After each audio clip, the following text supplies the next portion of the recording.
started. We're officially calling to order the Committee of the Whole for Tuesday, February 19th, 2019. Tonight we'll be going over several items, including Third Avenue right-of-way vacation, which we'll have a presentation and discussion, and I understand that we'll be asked to vote on that later at the City Council meeting. We'll be discussing the 2019 staff work plan and also the snowstorm response if we have time. If for any reason we don't have time for that, we'll move that to the regular City Council meeting. So we're called to order. Good of the order. Any feedback, input, questions? Yes. I had something quick. Councilmember Knapp. Thank you.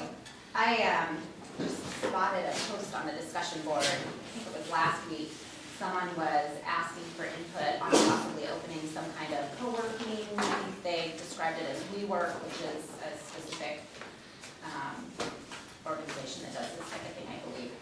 And just asking for feedback from the community, and I found it pretty intriguing because I know it was on our kind of list of ideas for the economic development piece of both the comprehensive plan and, you know, the newest economic development plan. I think we talked about that. And so I'd just like to keep an eye on that and see if there's ways that the city can help partner even. I'm not sure if that's even a possibility, but I'd like to keep an eye on that because anything we can do to keep people off the road, work here in Duval, spend money in Duval during the day, I think it'd be, if we spend any money on economic development, that seems like a pretty neat idea, but I'm not really sure where it will go. I just wanted to bring it up and let y'all know it's being talked about.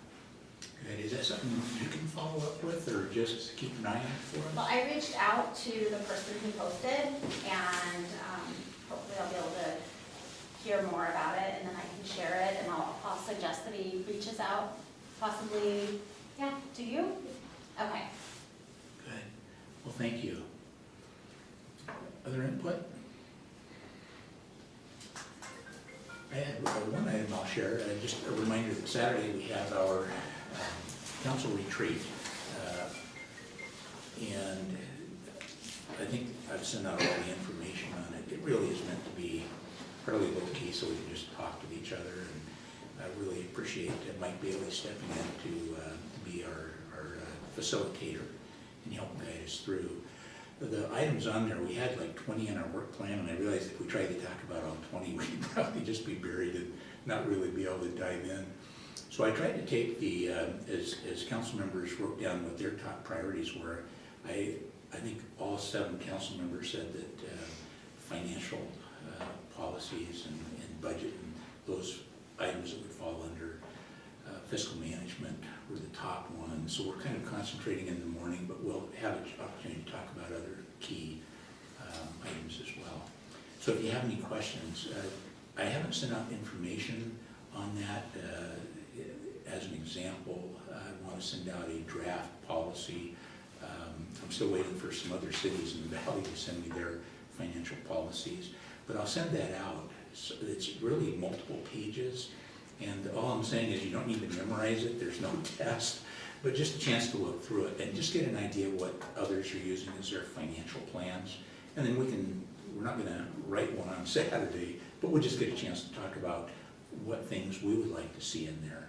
Some of those are standard accounting practices that really, you know, the city's already following those. They're directed by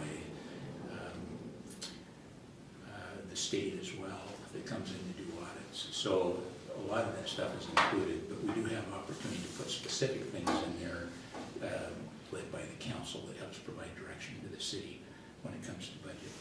So if you have any questions ahead of time, we will have some late breakfast items in the morning if you want to get there early. But we start at 9 o'clock, and hopefully we'll be able to get through items and make it down a little early. Well, we can move on to our first, I guess it'll be our second item, Third Avenue right-of-way vacation. Troy?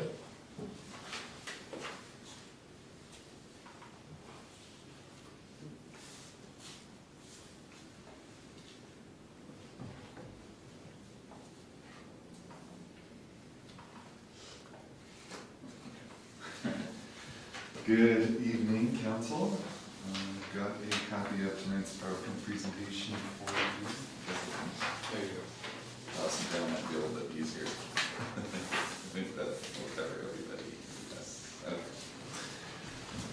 Good deal. So tonight, this is kind of a follow-up from the February 5th committee of the whole. That was canceled, I think, due to the snowstorm, so it was kind of, but anyway, it was just a read only, so.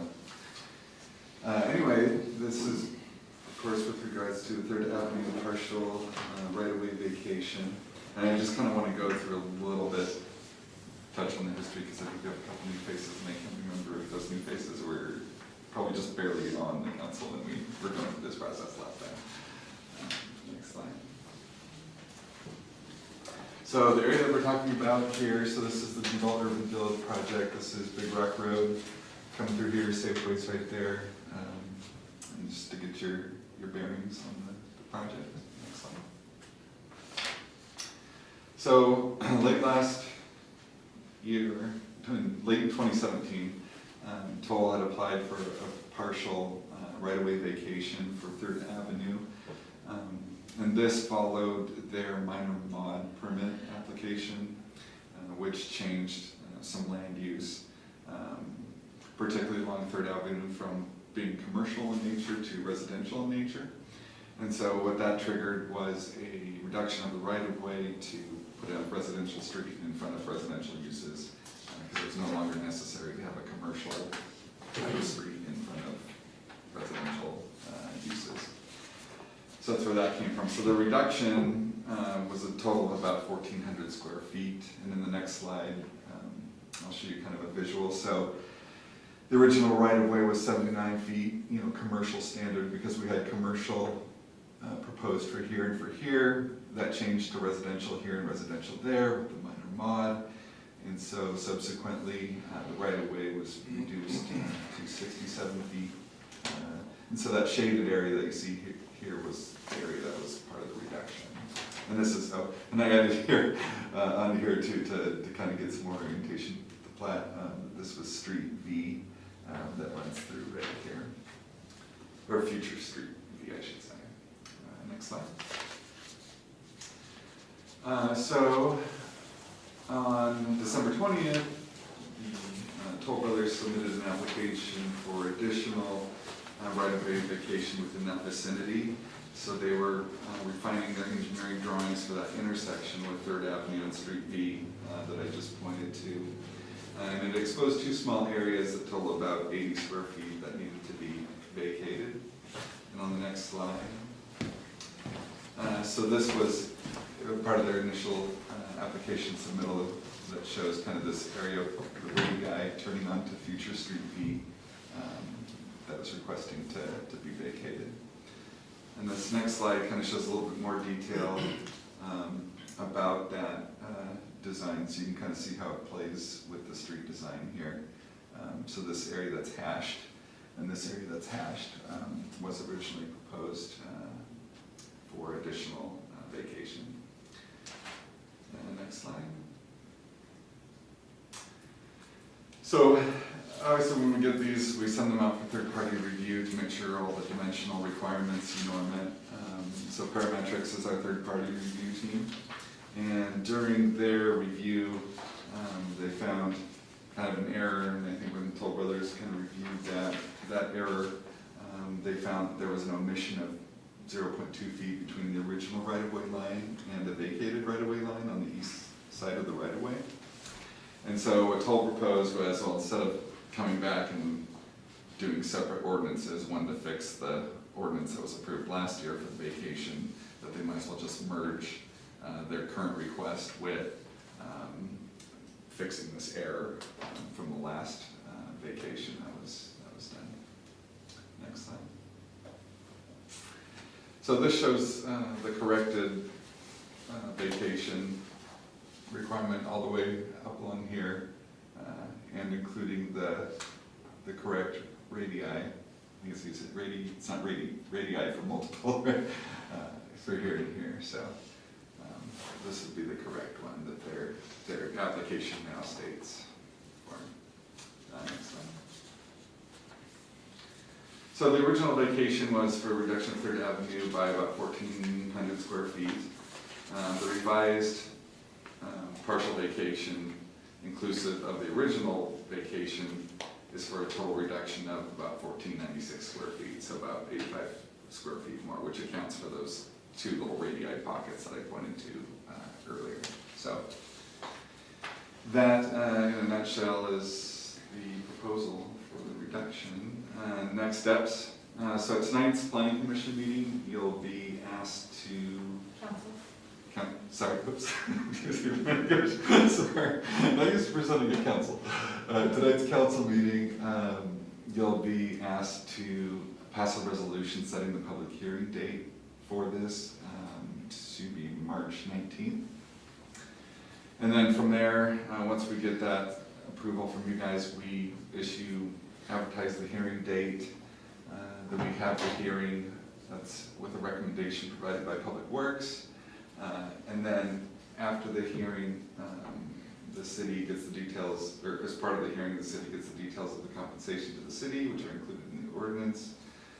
And then once the city approves the ordinance, the applicant records it with the county. So what the plan is with this revised application, assuming the city council okays it, the applicant will record the latest and greatest rendition of the right-of-way vacation. That will supersede the prior right-of-way vacation, so that everything that's recorded with the county at the end of the day is correct. So hopefully that wasn't too complicated.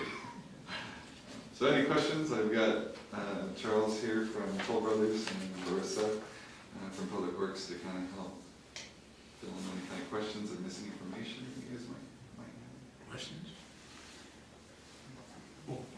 Wait. Troy, can we go back to slide 2, please? This seems pretty, boy, I think that's different than what I had. Let's go, The one with the two different dimension models. yeah, let's go forward, right here. This one? This one. So just in plain language, I understand the vacation of the right of way, but in a very practical way, can you explain, it sounds like we're narrowing it, which would fit for residential versus commercial. Can you explain a little bit, looking at this slide, the sidewalks and how this width fits with the rest of Third Avenue? And let me go to back to that one, because that shows. Yeah, so this here, I mean, it gets a little bit complicated here because we have the bike lane ends, or merges here, so you have some on-ramps here with the bike lanes. But essentially, the alignment,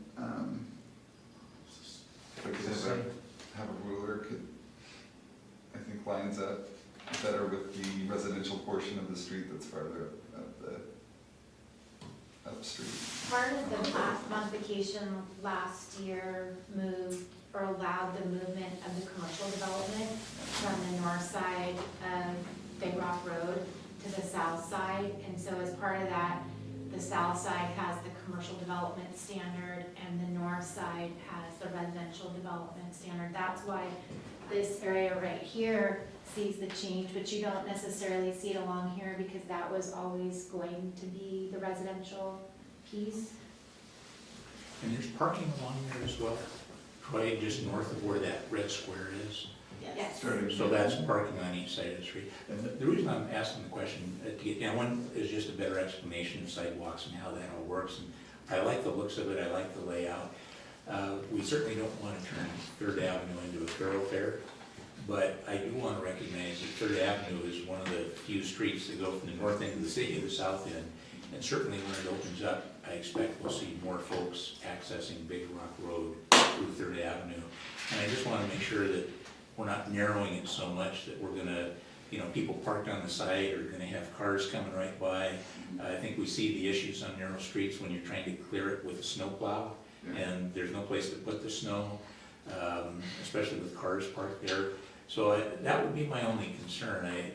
This particular street, I just wanna make sure we don't look back, 5 years from now when we've, redone some of the other parts of Third, and tried to widen it, and get sidewalks and all the rest of it, and then find out this is somehow a pinch point. Mhm. Yeah, so all those improvements will be included, yeah, as part of that. And, I mean, technically, right now, as it stands, the right-of-way reduction has taken place, you know, with the approval of the ordinance last February. But, And it's still above the typical 60-foot right of way, it's 67 feet. Yeah, that seems really wide. We're used to seeing 22-foot roads and yeah. so this one's like, Yeah, it's funny that you mention it, because I've been to cities where the residential street right-of-ways are about 100 feet, and they're all paved. Like, they're very huge, but yeah. well, thank you. Jennifer? I had the exact same concern, because I think Third, because of the congestion on Main Street, is going to be the travel road, I mean, along the 275th, probably. But as we build more density, I think Third's gonna be busy. So I just wanna make sure, and it may not be exactly related to this right away, but I know we reclassified Third, right? Isn't that one of the streets we It was reclassified? it's federally classified now. And So we it's- can go after grants, Okay, better grant funding. what kind of, is it an arterial? It is or- still considered an arterial, and so it's still built to those standards. All those Okay. dimensional requirements are in the design of Third Avenue. So this right-of-way vacation does not impact any Okay. of those things. It's built to the So arterial is meant for a road that would be more busy than a Yes. residential Yes. street? Okay. Are there bike lanes on both sides of the street? I believe so, correct? Yeah, and they terminate, it's kind of weird, and because, so you have this is a roundabout, so you have to protect pedestrians. And so these two little weird things that stick out right here, that's how bikes get onto the sidewalk to get out of the travel lanes for the cars that are going around the roundabout. So that's where they kind of, they don't really end, but they get safer, yeah. I really like the design Toll Brothers had on there. I think when we saw the original plans with landscaping things, it really is pretty nice. I think it's gonna fit in well with the city. Mhm. Yeah, there's a lot of cool things you can do. Councilmember Ira. Yeah, I mean, I guess just to be contrary, but I think it's consistent with, you know, that this is a residential street and anything we can do to narrow the streets and slow traffic down, although there might be people going from Main Street to their residence up on the hill. This is where people live and reside and walk. And, you know, I definitely think it's important, you know, it helps to slow traffic as appropriate with the residential neighborhoods.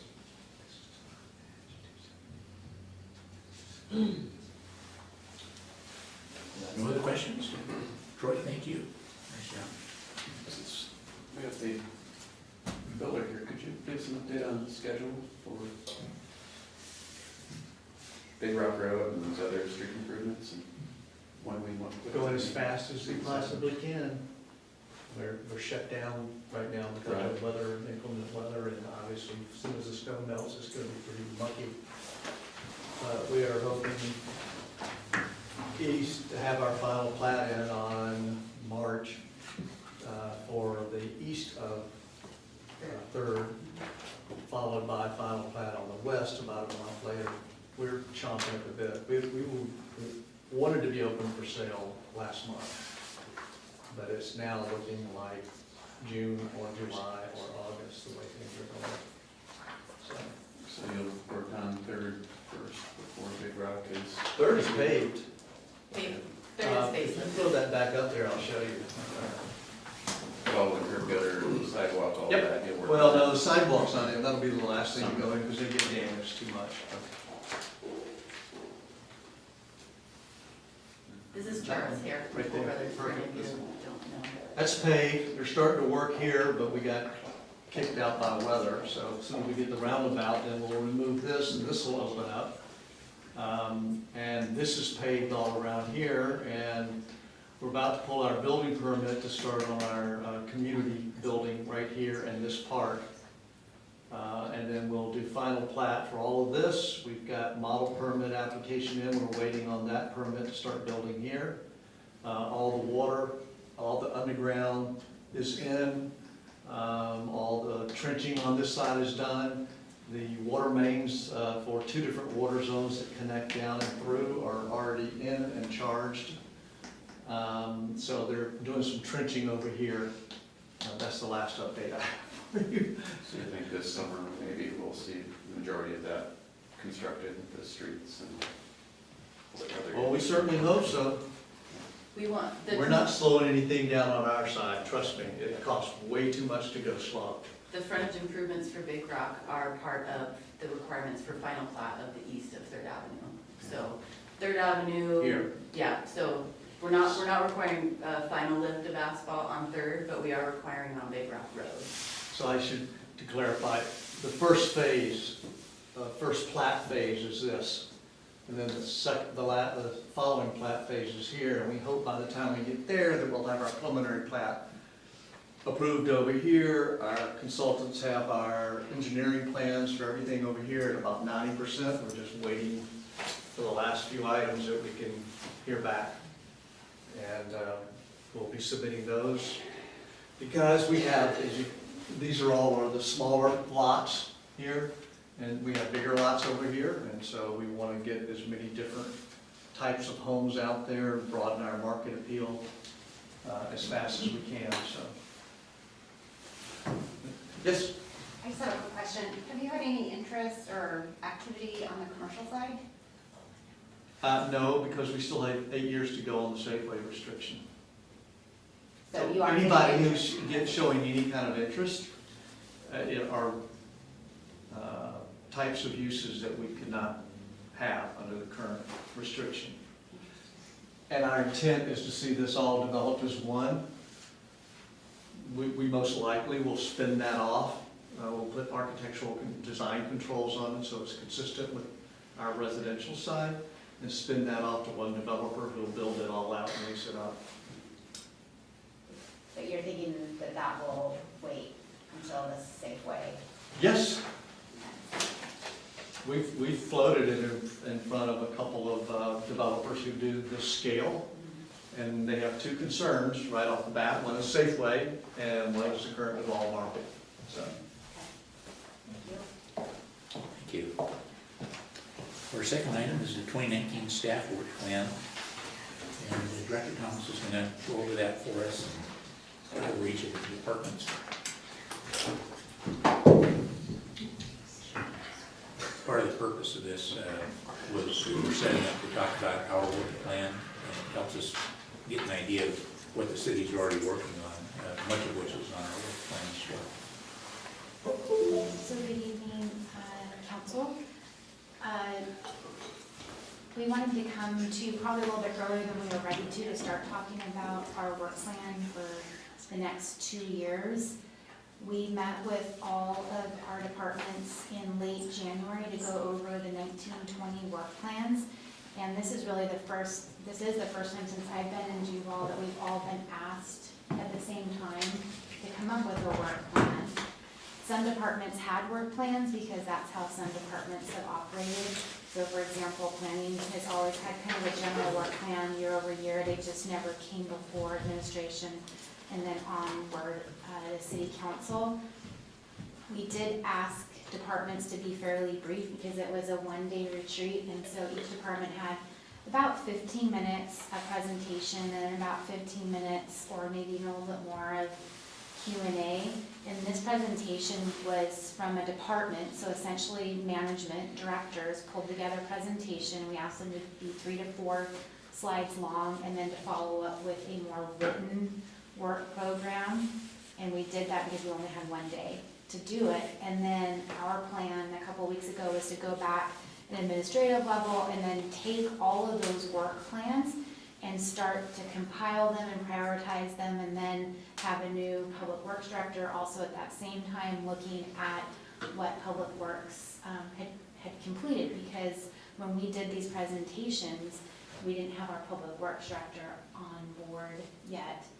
And so this evening, I was just gonna go through kind of what community development did, and for the most part, everybody followed, for the most part, the same model. None of them look the same. and as soon as I go through this, because it is pretty short, we'll go through kind of steps moving forward. So we were asked, so this is the planning director talking, we were asked to look at our operations first, and now we have a combined planning and building department. And so we looked at ongoing field duties versus ongoing office duties. So obviously in building you have a lot more field duties, and in planning you have a lot more office duties, but you do have a combination of both. And so we wanted to show all of us as a group in administration what that looked like. We also looked at what are our work program from January through June. That was one of the items that administration specifically asked all departments to look at, is tell us what you're doing January through June, because in June, we're gonna come back and see what departments have completed, and then ask them to show their next 6 months of work plan. So you can see ours in community development is somewhat color-coded based on if somebody's a lead or not a lead. So implement window, fire, and rescue ILA, purchase, implement fire permitting and tracking. So that's not just planning, that's also takes IT resources. So you can go down and see recruit and fill temporary building inspector inspection position. That's public works administration assistance as well. Provide technical assistance with the government facilities update, because that's one of the items that came out of the budget. So Public Works is lead on this, and we're just, secondary assistance. Assist with deck, the depot deck replacement, so building departments working on that. And so they'll be working with the Public Works Department. Community development integration, that's obviously planning and building, and so we're meeting about every other week to go through the integration process this year. So those are some of the items. So what are those ongoing field duties and ongoing office duties? So we talk about this specifically just to the planning department and to the building department. So this is what the planning department looks like. So again, we're less in the field and more in the office. But one thing we do a lot of, which does take time, is ground truthing and site inspections. You find out that when you have projects move forward, that you have to look outside of the boundary of a project, which means looking, 500 feet or so on the outside. Plus we have inspections that we do, and code enforcement. And then obviously our ongoing office duties is a little bit of everything, whether it's in-house or we're partners with potentially community meetings for HOA, Rotary, or Chamber, or if we're working regionally or if we're working in internal, either for planning commission or council or department.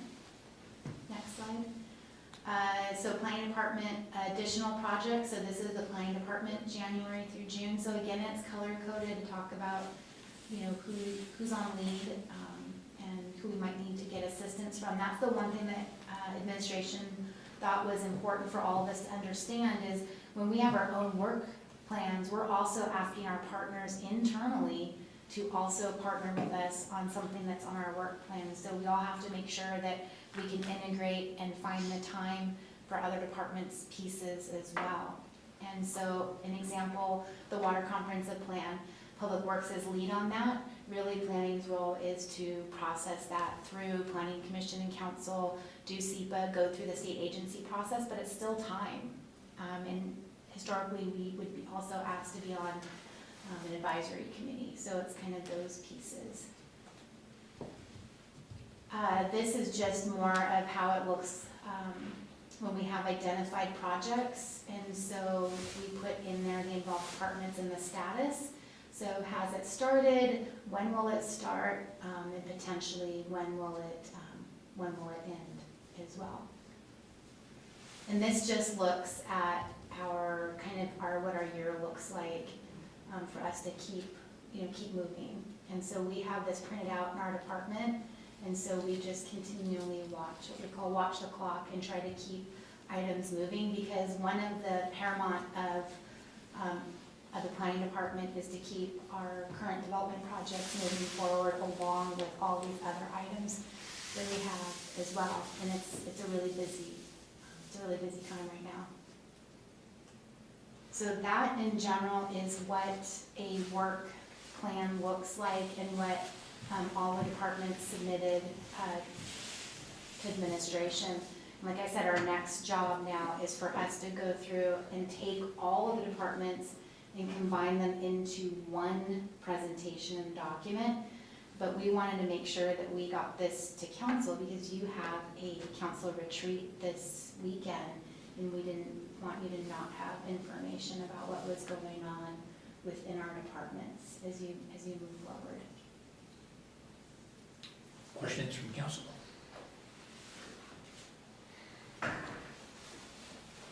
So is this the entire city administration work plan or just? This is just community development. Okay. Mhm. And But so- that's everybody. So that's a really good question. So every department has one, so they were emailed out. They were put on the OneDrive. They were put on the OneDrive. Do you want to see any of them? Because I have them all. So it's a separate document on the OneDrive. There's actually 6 separate documents. Yeah. They're laid out a little bit different. Yeah, everyone looks different. Is there one that you wanted to look at specifically? I'll review those before a retreat. I'm just wondering about the status of certain things this year, and it'd be interesting to talk to council about certain things to see if it's the legislative priorities. That's why we really wanted to get it out for you, even though we hadn't gone through and melded all the departments together, because we thought you'd want to see. And the presentations don't really give a lot of status update on them because it was more forward-looking. Well, it does in the sense that everybody was supposed to look at January through June. Oh, gotcha. And so everybody addressed kind of what what that's supposed to look like for the first 6 months of this year. And then the plan was to come back as a team of the directors again in June and say, okay, so can you go backwards? So if you go back to when it says January through June, This one or? Nope. Keep going down, I'll just go to the planning one. So those are items that are in my department that I have to track January through June. So small cell code updates, so we're working on that. McCormick Park grant application was due today, so we got that off the deck. The Shoreline Master Program, we just completed our scope, and the 2019 docket's closed, so we're actually moving pretty well along through many of these items, but you would expect that because it's the end of February. There are items on there that I am worried about, but we can, we'll keep track of those. I have one more question. I can close that. Okay. On the new annexation, I saw it on the work plan for your department.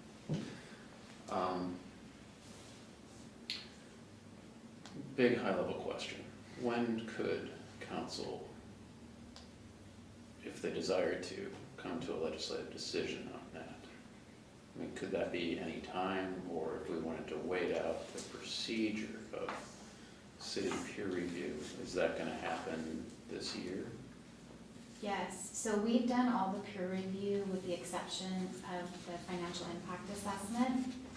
So those pieces are done, and now that we have a public works director in-house, one of the items that we're gonna be starting in March is to lay that plan set out and look at it in comparison with what the peer review was that we received to date, and start to look at the comments we've received from the community and put together a workshop for planning commission and council. So the next step you're foreseeing would be a workshop that we can review the information. Yeah, And when abouts would that possibly occur? probably not any earlier than the end of April. A quick other thing, whose department or where did the TBD sales tax fall? That's technically public works. Okay. I'll look at their work and see if that's there. actually another discussion. I saw it on the council retreat agenda, and we're gonna meet in March. And so I think, one of the questions I would have is, are we already behind schedule on that item? That would be interesting to know. So it's a real set process to be able to get that out to voters. Yes. And how are we looking? Well, we have time as far as you guys approving a resolution to put something on the ballot. You have to do that by the end of July. I think your second meeting in July, it's kind of a wonky month, so it's like July 16th. You have to make that decision because it has to be turned in by 4:30 on August 6th, which is your next council meeting. So there wouldn't be enough time to approve it that meeting and get it put in, so end of July. And then you just start working backwards from there as far as how much community involvement you want in the process, if you want to have open houses or anything along those lines. In my personal opinion is we are a little bit behind the 8 ball as far as getting some of that stuff going, because it takes a lot of work to put together a town hall, open house, however you want to call it. And so, yeah, I assume you'll probably want to hold a public hearing before you put it on the ballot. So we have to start with July 16th. This is a drop dead deadline for you guys to approve a resolution, put it on the ballot, and then start working backwards. And like Laura said, we're already in March, because we always look, the next meeting ahead. And so. Jody, we're going to be talking about the Transportation Benefit District at our meeting on Saturday. If we come back with some direction on that, whether we want to have an open house and we get that started here at the end of winter, early, that still keeps us in a timeline to be able to get it on the ballot in the fall. Yes, I believe so. It's tight, but It's gonna be a tight timeline, and I think we all have to be have reasonable expectations of how much staff time and council time it takes to put together the open house, and what you guys want presented at the open house. We can only do, obviously, fact-based stuff, but can't do any kind of campaigning or anything, but staff will want some solid direction from council soon on what they want to see happen, so. Typically, what you would see for a TBD is a project list prioritization, what you're doing for preservation. Is there how are you gonna balance that out? And that is definitely something that the council needs to weigh in on. Councilman Breyer? I thought we kind of definitively made a statement that we wanted to do that. So I think we were clear as we went around that we had some options. Car tax was one, and sales tax was another, and I think we were clear on the sales tax. So the question is just about the process, and it's been a busy first part of the year. I think there's always a bit of frustration when things just don't automatically move forward. Once we've said, let's do a sales tax, let's move forward. But it does take time, and I think we have time here. Jody and I talked a couple weeks ago about it, just to try to figure out, do we still have time, basically. So I think we can make some decisions here pretty quickly, and then give, that let's move forward, whether it's an open house or. Would you Mayor? like us to put a calendar together? And I would like people to keep in mind that essentially Public Works is 2 weeks behind in everything that needs to be done, not including cleanup and recovery efforts from this latest storm. And there are statutory things that have to get done as well. And we have to figure out what is actually within the capacity. We are understaffed. We just got a director on board, and with everything that needs to get done, and we want to get done, the administration wants the TBD to be done as well. It's going to be a matter of what can we actually achieve in the time frame. I think my point is that it's not a question of desire and clear direction given by the council. It has been given. To my point is that I don't believe there's a question as to the direction that the council has given. So I don't think that that's something that should be really bandied about. How we get there, It's yeah, I capacity. understand that the capacity could be an issue. Yeah. But we made a pretty clear statement on that fact, so I would just like to keep that in mind as we proceed forward. I think it's really a good point that Councilman Breyer is making. You know, I think there's always a frustration when direction's been given and you feel like it just kind of disappears. I know I've had an opportunity to look at the administrative work plan for the city as well and understand that that's on there and that it's a desire the city has. There are some questions that come up though, is it, you know, do you want an open house or is that something you just want to have a public comment period at a council meeting? I mean, you have choices and it's just about how much engagement we want to have as council. I do think you'd asked the question about having a work plan for that, and I think that would help us out. I don't know, we need it Saturday. I think in a minimum, get a Right. calendar I think I already have one drafted. Yeah, a work plan, we can probably get something kind of rough put together. Maybe decisions that need to be made. Yeah. You know, if there's something that you know ahead of time, council, you should probably talk about this. If we had that before the retreat, Okay. that would be Yeah. super helpful, so we could just make some decisions. And if we need to discuss what bells and whistles we have capacity for and which ones we don't, then that can be our choice. But this is something that we had a lot of good discussions about during the budget process, and this is going back, many, many months now. So I hope that we can find a way to get things done.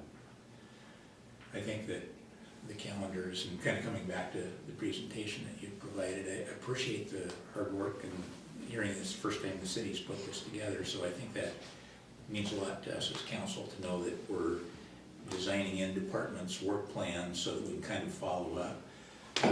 You had a Gantt chart, I mean, similar to a Gantt chart, it didn't follow exactly. I think that's helpful. I also think it might be helpful to, you know, you did the key things, here's the item and here's who's responsible. Sometimes it's nice to actually put a person's name on it because it narrows it down even more. But the other part is just where are we at in the process?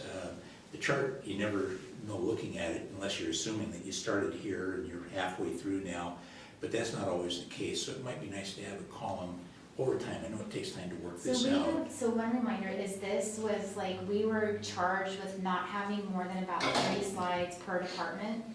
And so there's a backbone to this, which is a written description. Of what they are. I think it does help to be able to see other things on there, including, what is it today? Is it, is it waiting? Is it, we've begun on it, so it's in the process, or even when it's completed, that it's completed. And that can just be a column, on a spreadsheet. And I realize I don't want to put down all the work that was put into it, but just throwing out some suggestions to be considered because I think over the years this will be developed more and more and just be part of a normal routine. I think it'll help with the budget process, help council as we take a look to say how are we moving along. And I didn't want to bypass the mayor's comment either. I think it's real important for all of us to recognize we have limited staff and a lot going on, especially with the snow. I think we all appreciate all of our lives were disrupted with the emergency situation that we faced out here in the valley. But we still have that responsibility to follow up on items, and I think that we need to work closely together about prioritization. I think that's partly what Councilmember Walker was getting to, that if we can only do so much, let's work together to say these are the priorities. Some we just have to get done, but others I think we'd like to be a part of being able to be, say, hey, let's prioritize these and recognize there be some things we just say we just can't get to these others. That's just real life, because of both time and personnel, and in some cases, funding as well.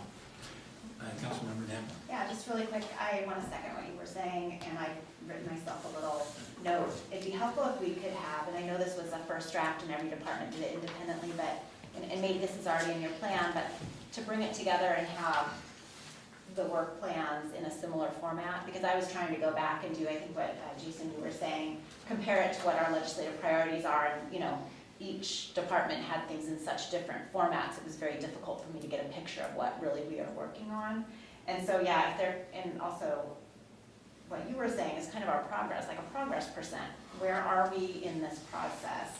How much time do we think each of these items take, so that when we look at it and we realize, well, we don't have time for everything, what's gonna float to the top? And how much, you know, if something only takes 10 hours, why debate, you know? If it takes 10 hours, it's not on this list. Right, yeah, that's it, you know. That's it, that wasn't a good, 10 hours isn't a good example, but, no. So anyway, just it'd be really helpful as, from council's perspective, from my perspective, if it was a consistent format, just so that it'd be easier to understand. I think we just recognize we're in the very early stages of this, and I know it was a real push to get this out. And when I went through all the departments and all the information, and especially planning department, sometimes I'm not sure how we get it all done, the number of personnel. That's why, like, if you look at slide 6 and 7, like I have identified projects, involved departments, and status, and then I have that bar, because that's how planning works, just in general. So it's easy for us to do that, but it's not necessarily how all departments run, and not, you know, every department's just, you know, really different. But I think there's a way for us to show, like, information in a common way so that it can be brought together and consolidated into one. And that was really what our plan was. We were not planning on just throwing up all of these documents at you, but with kind of what happened with the weather and then council having its retreat, we wanted you at least to see, like, hey, there has been some work done. But it definitely needs to be. Well, please pass along our appreciation to the departments for putting all that together. I think the planning department set a really nice example here, very professional. In terms of the gold star, I'd probably recognize a place for great colors on your, that was really, it was really pretty. Well done. Any last questions on this topic before we move on? Two things, I mean, to Councilor Knapp's point, you know, council can look at this, and I'll look at it too, we all should. What would be helpful, just for coherence of information in the city? If that would be a policy that would come up with a unified plan, then that could easily be a policy, you know, directive of the council. Last question would be about workforce allocation. And so did you consider in your work plan staff hours and available resources to achieve certain outcomes on this list by the end time? Yeah, a lot of departments did that. That was one of the questions that we talked about, is like, okay, how many, so my question to all of our departments was, and this came up during the presentation, and for those, Sean was there and so was Larissa. The question that I asked, and this is really more because I'm trying to understand other departments, not just my own, because in my department, I go by hours, but I want to know what do other departments do as well. And so I asked, you know, Public Works, okay, here's what you have that's within your work, you know, where your work plan, but you have X amount of employees and they all have X amount of vacation and these things. So when you take away those hours, say you have 6 employees, but by the time you've taken away vacation, comp, sick, whatever you want to call it, do you only have 4.2 employees or what? And so those were the things that we had talked about. And so we're actually looking at that. And there were definitely a couple of areas where you simply look at the slide and realize that you don't have enough people to achieve the core responsibilities.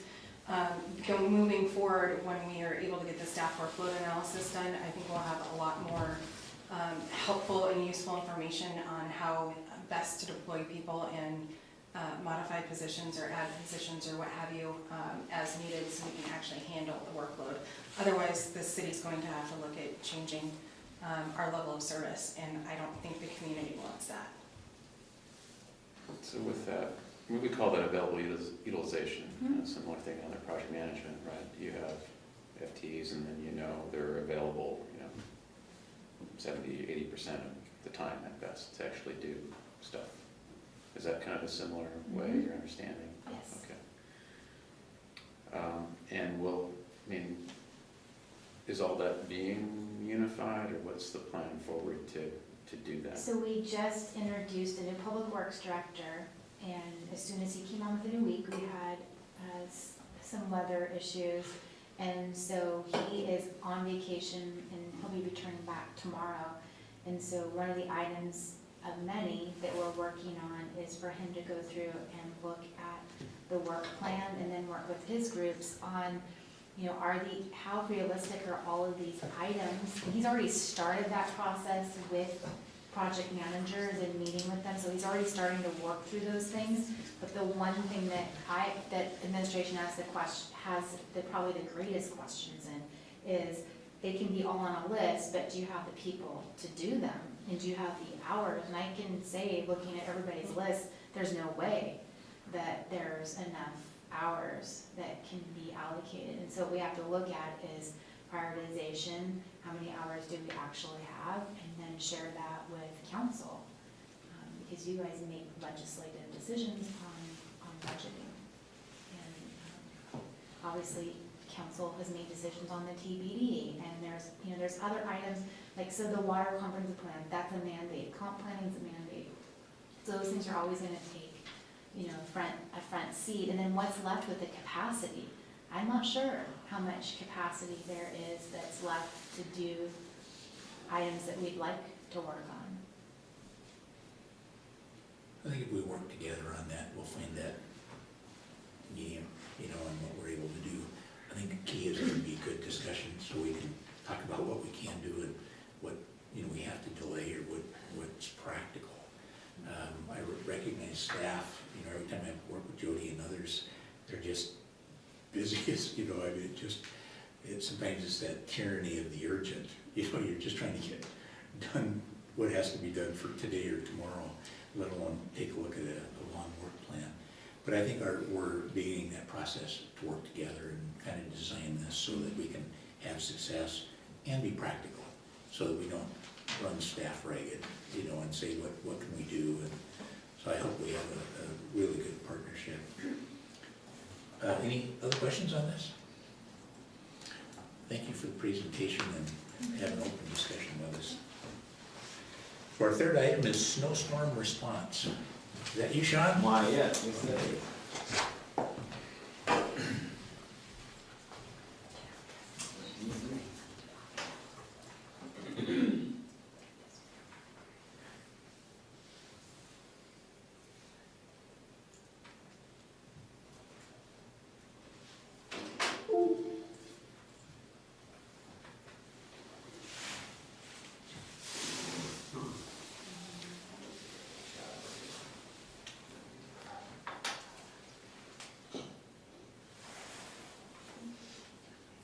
Does anybody ever stick a USB in right the first time?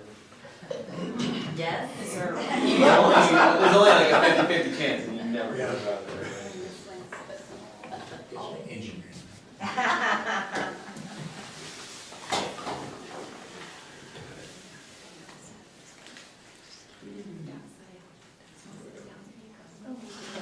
Yeah.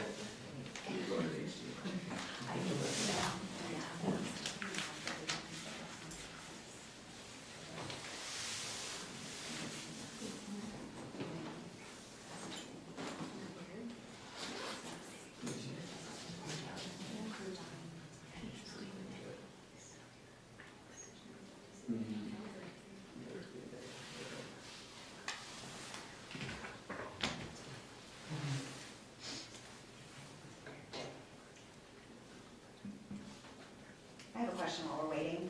So I was just thinking about, staff time and bandwidth, and, we just approved quite a few new projects. The sewer, the Baton sewer, the sidewalk, the crossing signals. We're asking for money for 6 other new projects. Those all cut into crew time, staff time, bandwidth from all departments.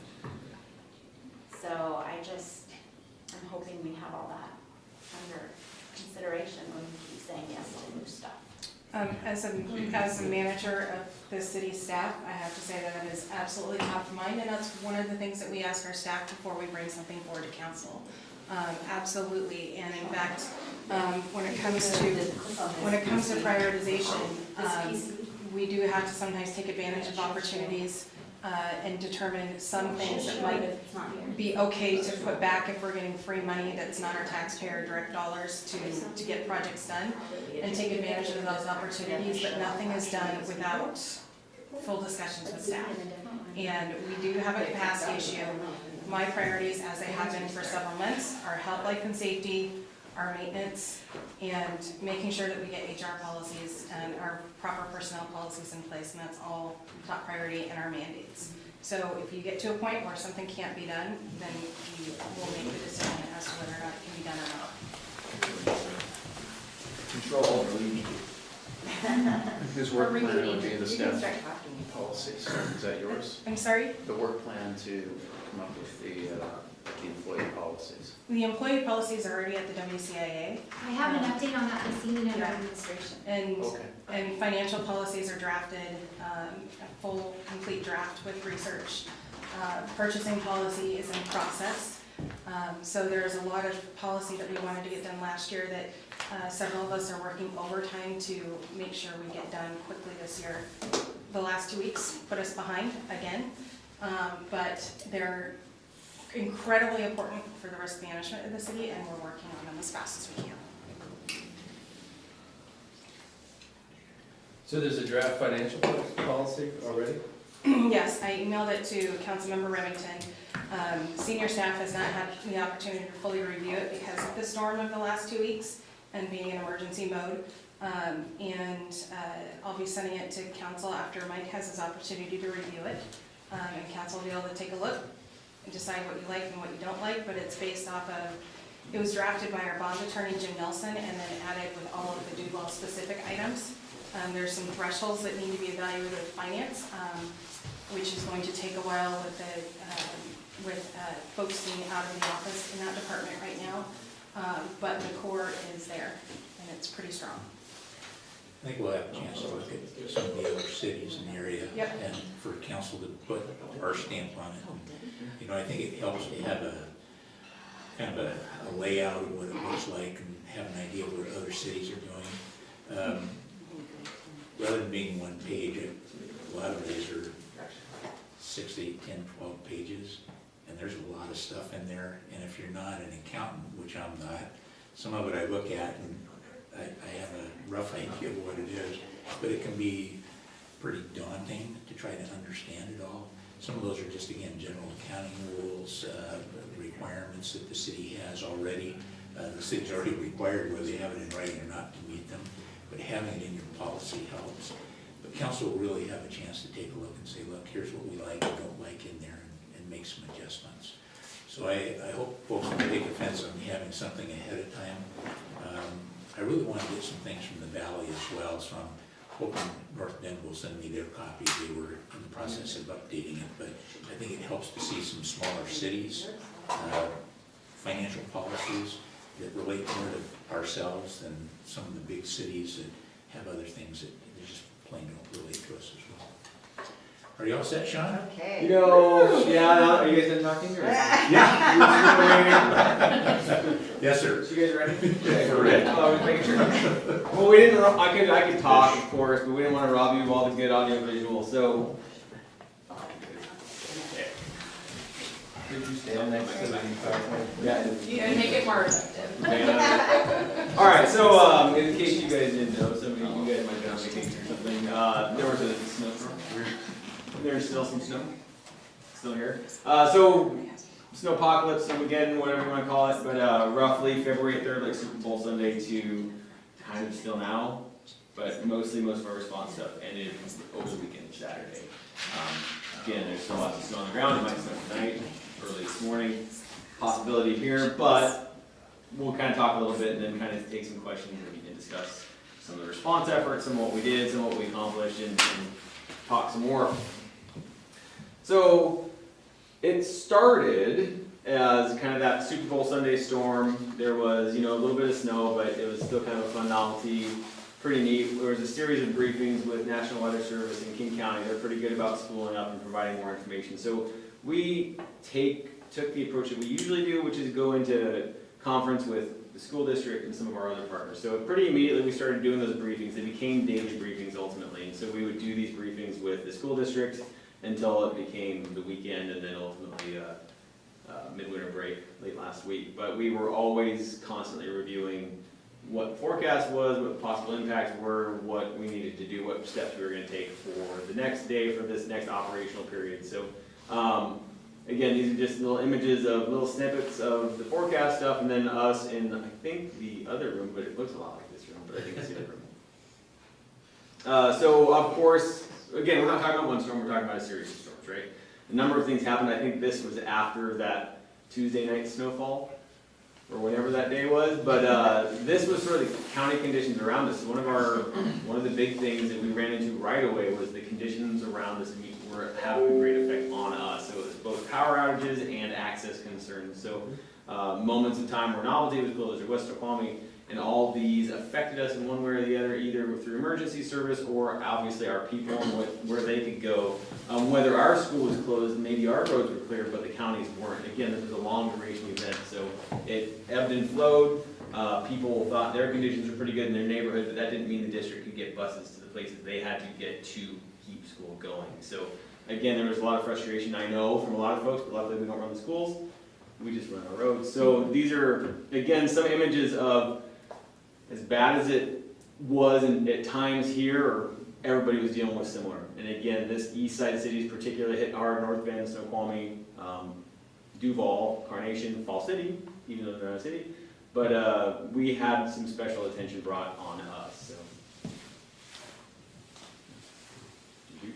City conditions. Okay, so a series of pictures. Again, most of these were after the bigger of the storms, so that Tuesday night, whenever that was. But different neighborhood conditions. North Hill was very difficult. Mobile Home Park became a real challenge. Other cul-de-sacs and small roads became an issue. We did pretty well on arterials and snow routes until it got really nasty and we couldn't keep up. And then it took us about a couple days to get back our snow route back in action, and then we started trying to attack neighborhoods and trying to get access. And again, part of our response became really emergency oriented rather than doing what we wanted to do. There was a time where we were attached and tasked with fire department to go wherever fire department went because they couldn't get where they needed to go. And that did affect our overall response. It wasn't a huge amount, but it had an effect. We could start doing something and then get called back. So. Again, there's a number of slides here for response, but a lot of it happened in the fire station, so we actually opened our Joint Operations Center, something we don't usually do. It's an emergency operations center for a lot, but we've often called it our operations center. We all maintain our own command. We're not giving up our resources, our personnel to one entity. We're all retaining our individual autonomy and working together, so we call it Joint Operations instead. We put that to good use for a few days following, the worst of it. Ultimately, that operations center, and again, there was daily briefings for over a week with King County Emergency Management. So every day the city's called in and we're on a conference call and we all report our status. We all had different needs, we all had different requests. We were all looking for different things. King County did their best to try to help assist us in getting certain items. One thing they were very successful at was sourcing salt. So that was something that we had to send a truck. We tried to send a truck one time and it got too snowy on the way out, so we had to bring it back, and then we sent a contractor truck and he was able to bring in, I think 15 tons of salt to us. Ultimately, we were able to get a washed out plow for however short a time period it was. That would be part of our after action review with King County and others, is this was a giveth and taketh away. They assigned it to us for a short period of time, and it was our understanding it was our resources to assign and to task. We created work orders and work plans accordingly, and then just as we got them up and running and efficient, that resource was taken back from us. And so it was a great source of frustration for some of us, but we appreciated the sentiment. We actually, Larissa rode with Mr. Plow washed out and got a lot done in about the 6 to 8 hours that we had that person actively plowing our roads. And it gave us a chance for a breather. It gave us a chance to recover some of our trucks. One of our trucks was just repeatedly broken. Whether it was the truck itself, the plow, the sander, another motor, it was consistently down. And so we were usually operating with maybe one plow running. The 250 was great, but it's tiny. Again, this is just kind of more pictures of that response and that joint operations group. Once we really got into the full run of it, we were looking at daily in that morning, Tuesday morning, when right after everything was the worst, that plow was out for like 2 hours. You know, and so again, every time we got going, it was a different breakdown in this equipment. It's, you know, been old and been used and abused and running hard. And again, that was par for the course in every city. Every city had breakdowns. Joe was talking to Everett, and they had like 12 plows, and they were down to 4 at one time because things break when you run them like that. And this was almost 2 weeks of early mornings or late nights or 24-hour operations, and these trucks just got beat up. Have you recovered, fixed, replaced equipment casualties to a point that you could handle an event right now if another one happens? I know it's not forecasted, but. The motor for the sander was supposed to be here today. I don't know if it ended up arriving or not. It was actually Sure, almost delivered. It was there. delivered yesterday, but nobody was here because it was President's Day. And so we don't know if it went back to the warehouse or what, but last I heard it was supposed to get delivered and they were gonna try dropping it in that sander before we took some ammunition back. The 550 we think is back, the motor we think is back up and running okay. Now we have plow parts, we have all of our blades are worn, all of our rubber guards are worn. We broke the guards that, you know, on the top, the little shrouds that go over it. So Joe's ordering a bunch of pieces now. But yeah, we can still move snow, but. Okay. Can I ask a question? Is there any sort of long-term issues that you see with the 550 and the 250 now that we loved it so much over the last 2 weeks? 'Cause it broke. Yeah, they could, I'm sure they could both use a good cleaning. They could both probably, it would behoove us to probably take them and have their undercarriages cleaned up and coated and, you know, I know some places where they apply salt, we apply salt heavily. Some places on the East Coast will take all of their parts, their trucks apart, their drivetrains and their brakes and everything, and clean everything to make sure they get that salt so you can kind of inhibit corrosion. I'm not sure we're there, but yeah, and if all things being equal, those would be great things to maintain, to keep our trucks running longer.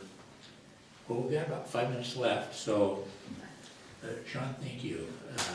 Just great report, and if council members have additional input, can they send questions or just? Please do. Yeah, well, we had lots of questions about roads in particular, and we're happy to talk about those. Anytime. Well, there'd be no other business for the cow. Meeting's adjourned.